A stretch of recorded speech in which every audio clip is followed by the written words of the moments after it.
जय हिंद साथियों, आप सभी का स्वागत है आपके अपने यूट्यूब चैनल रामपुर स्टडी में। दोस्तों, आज के इस वीडियो में हम जो है सामान्य कृषि यानी जनरल एग्रीकल्चर के टॉप 20 क्वेश्चन लेकर के आया हूँ, क्योंकि ये यानी मिक्स क्वेश्चन होंगे। इसमें कुछ एनिमल हस्बेंड्री के भी क्वेश्चन होने वाले और कुछ जो है एग्रीकल्चर से संबंधित होंगे और कुछ जो है इसमें जो है एग्रीकल्चर इकोनॉमिक्स जो होती है उससे संबंधित जो है इसमें क्वेश्चन होने वाले हैं। तो टॉप 20 क्वेश्चन होंगे जो कि आपके सभी एग्जाम्स के लिए महत्वपूर्ण होंगे और ये क्वेश्चन कहीं ना कहीं जो है एग्जाम में पूछे गए हैं, वो मैं क्वेश्चन जो है इस वीडियो में लेकर के आया हूँ।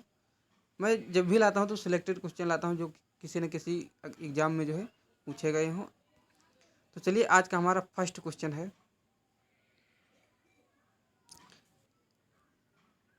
कि यहाँ पर फर्मा होगा कि फर्मा कल्चर किसका पर्याय है। तो फर्मा कल्चर जो है एक कृषि पारिस्थितिकी का पर्याय है। किसका? कृषि पारिस्थितिकी।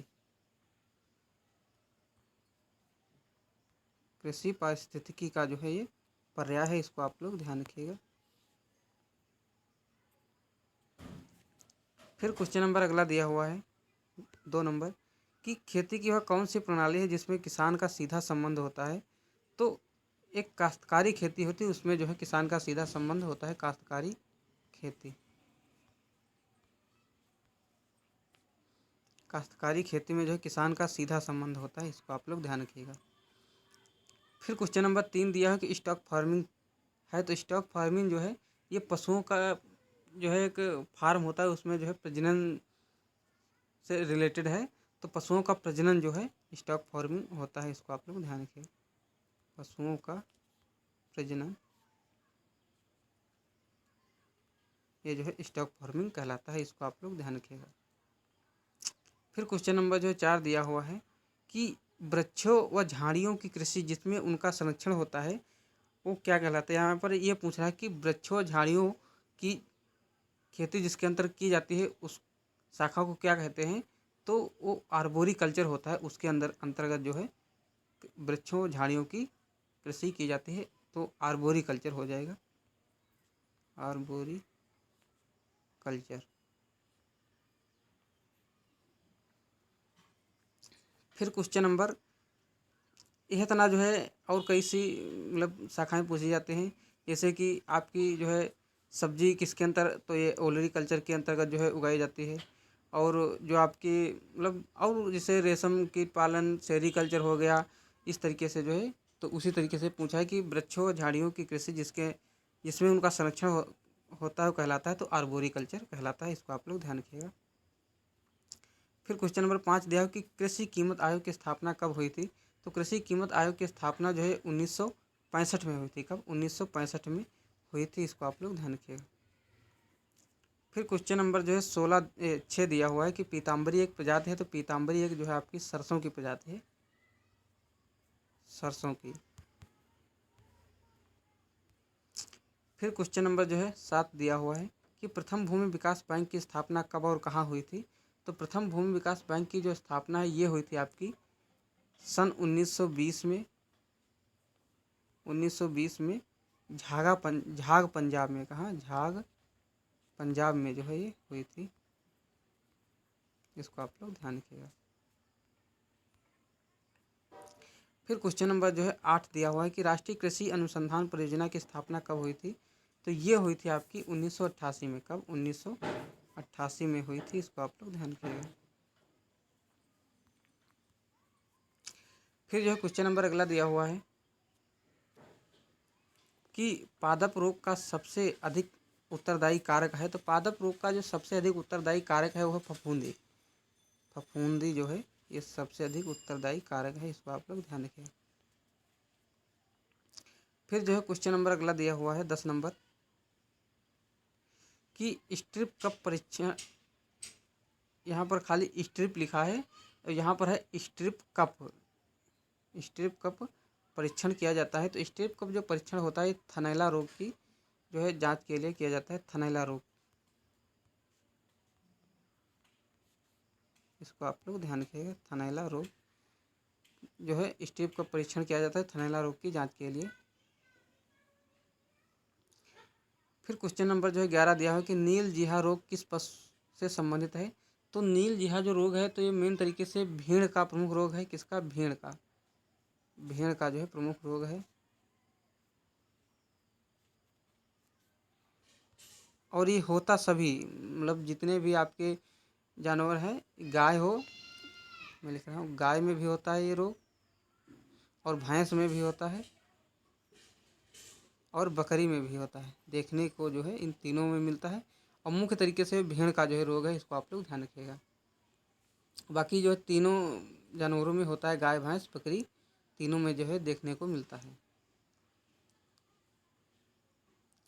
फिर क्वेश्चन नंबर 12 दिया हो कि सैनिक कीट किस फसल का कीट है। सैनिक कीट जो है ये आपका जो है धान का कीट है। किसका? धान का जो है कीट है, इसको आप लोग ध्यान रखिएगा। ये धान को जो है एक तरीके से नष्ट कर देता है, इसलिए इसको जो है ये कई झुंडों में आता है, तो इसी तरीके से जो इसका सैनिक कीट के नाम से जाना जाता है। क्वेश्चन नंबर 13 दिया है कि राष्ट्रीय दुग्ध दिवस मनाया जाता है। तो राष्ट्रीय दुग्ध दिवस जो है ये आपका 26 नवंबर को मनाया जाता है। कब? 26 नवंबर, 26 नवंबर को मनाया जाता है। और इसी दिन जो है संविधान दिवस भी मनाया जाता है। क्या? संविधान दिवस जो है इसी दिन जो है मनाया जाता है, 26 नवंबर को। इसको आप लोग ध्यान रखिएगा। 26 नवंबर को जो है संविधान दिवस मनाया जाता है। और अगर यहाँ पर पूछ लिया जाए कि विश्व दुग्ध दिवस, तो विश्व जो दुग्ध दिवस है ये आपका मनाया जाता है 1 जून को। कब? 1 जून को। 1 जून को जो है विश्व दुग्ध दिवस मनाया जाता है, इसको आप लोग ध्यान रखिएगा। ये सब क्वेश्चन कहीं ना कहीं जो है पूछे जा सकते हैं, और ये सिलेक्टेड क्वेश्चन है। फिर जो है क्वेश्चन नंबर 14 दिया है कि राष्ट्रीय पशु चिकित्सा विज्ञान अनुसंधान संस्थान ये आपका कहाँ स्थित है। तो ये आपका जो है इज्जत नगर बरेली में है। कहाँ है? इज्जत नगर बरेली, बरेली उत्तर प्रदेश यानी यूपी में जो है आपका स्थित है, इसको आप लोग ध्यान रखिएगा। फिर क्वेश्चन नंबर जो है 15 दिया हुआ है कि आलू में अगेती अंगमारी रोग का कारण है रोग।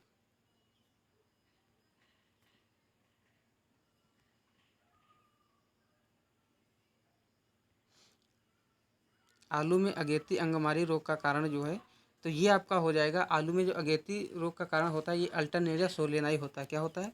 अल्टरनेरिया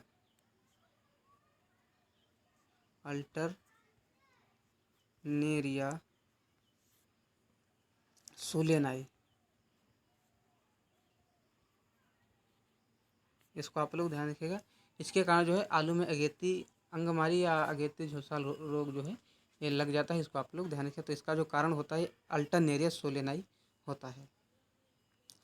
फिर क्वेश्चन नंबर जो है 16 दिया हुआ है कि पर्णीय पर्णीय छिड़काव, यहाँ पर जो है पर्णीय है, ये जो है लिखने में कन्फ्यूजन मिस्टेक हो गई। ये इस तरीके से लिखा है पर्णीय छिड़काव के लिए प्रचलित उर्वरक। तो प्रचलित जो उर्वरक है ये आपकी जो है यूरिया हो जाएगी। कौन सी? यूरिया, इसको आप लोग ध्यान रखिएगा।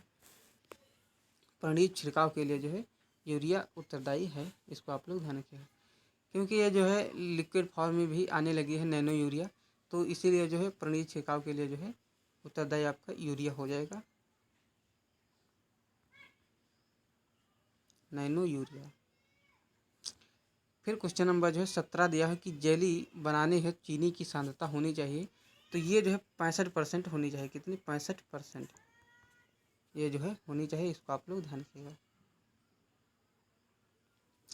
फिर जो है क्वेश्चन नंबर अगला दिया हुआ है 18 नंबर की स्टीरिलाइजेशन प्रक्रिया अपनाते हैं। तो स्टीरिलाइजेशन जो प्रक्रिया है ये सब्जियों में अपनाई जाती है। किसमें? सब्जियों में जो है ये अपनाई जाती है, इसको आप लोग ध्यान रखिएगा। सब्जियों में जो है ये अपनाई जाती है। फिर क्वेश्चन नंबर 19 दिया हो कि एवं फल एवं सब्जी प्रशिक्षण उद्योग की स्थापना। तो ये हुई थी आपकी 1 जनवरी 1953, 93 है 1993 को जो है ये हुई थी, इसको आप लोग ध्यान रखिएगा। फिर क्वेश्चन नंबर 20 दिया हुआ है कि खाद्य प्रसंस्करण का जनक किसे माना जाता है। तो ये जो है निकोलस एपर्ट को माना जाता है। निकोलस एपर्ट, इनको जो है खाद्य प्रसंस्करण का जनक माना जाता है। इसको आप लोग ध्यान रखिएगा। तो ये थे टॉप 20 क्वेश्चन इस वीडियो में हमने जो है कवर किए। आई होप आपको समझ में आ रहा होगा। इसी के साथ मैं अपने वीडियो को समाप्त करता हूँ। सभी से रिक्वेस्ट है कि इस वीडियो को ज़्यादा से ज़्यादा शेयर करिएगा, इससे कि अधिक से अधिक लोग जो है इसका लाभ उठा सकें। और एक क्वेश्चन ये था कि राष्ट्रीय दुग्ध दिवस किस दिन मनाया जाता है। तो ये 26 नवंबर को ही मनाया जाता है, 26 नवंबर।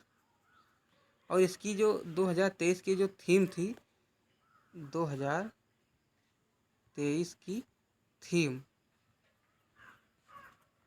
तो इसकी जो थीम थी, तो ये थीम थी कि जो है इंजॉय डेयरी। क्या थी? Enjoy dairy, ENJOY, enjoy dairy. ये जो है इसकी थीम थी 2023 की। इसको आप लोग ध्यान रखिएगा।